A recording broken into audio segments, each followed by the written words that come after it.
And it came to pass in the 480th year, after the children of Israel were come out of the land of Egypt, in the 4th year of Solomon's reign over Israel, in the Mount Ziph, which is the 2nd month, that he began to build the house of the Lord. And the house which King Solomon built for the Lord, the length thereof was 60 cubits, and the breadth thereof 20 cubits, and the height thereof 30 cubits.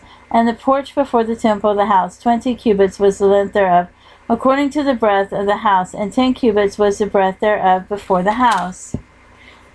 And for the house he made windows and narrow lights, and against the wall of the house he built chambers round about, against the walls of the house round about, both of the temple and of the oracle. And he made chambers round about.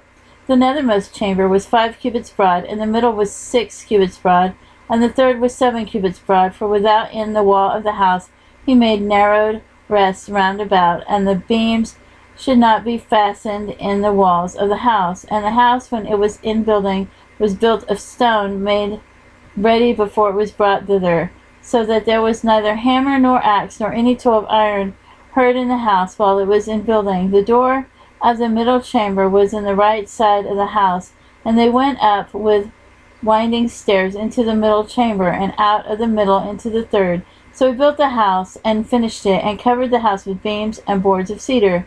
And then he built chambers against all the house, 5 cubits high, and they rested on the house with the timber of cedar.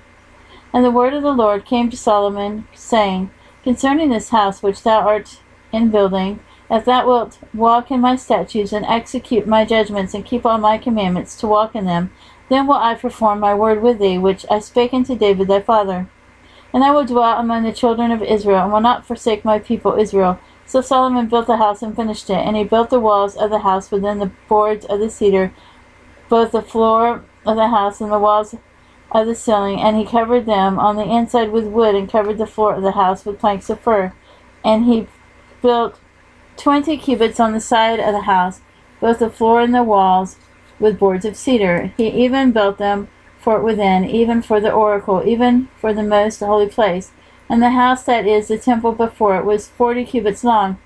And the cedar of the house within was carved with knops and open flowers, all with cedar. There was no stone seen. And the oracle he prepared in the house within, to set there the ark of the covenant of the Lord. And the oracle in the forepart was 20 cubits in length, and the 20 cubits in breadth, and 20 cubits in the height thereof. And he overlaid it with pure gold, and so covered the altar which was cedar.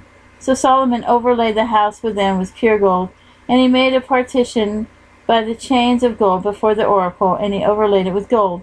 And the whole house he overlaid with gold, until he had finished all the house. Also the whole altar that was by the oracle he overlaid with gold. And within the oracle he made 2 cherubims of olive tree, each 10 cubits high, and 5 cubits was the one wing of the cherub, and 5 cubits the other wing of the cherub. From the uttermost part of the one wing and to the uttermost part of the other were 10 cubits, and the other cherub was 10 cubits. Both the cherubims were of one measure and one size. The height of one cherub was 10 cubits, and so was it of the other cherub. And he set the cherubims within the inner house, and they stretched forth the wings of the cherubims, so that the wing of the one touched the wall, and the wing of the other cherub touched the other wall, and their wings touched one another in the midst of the house.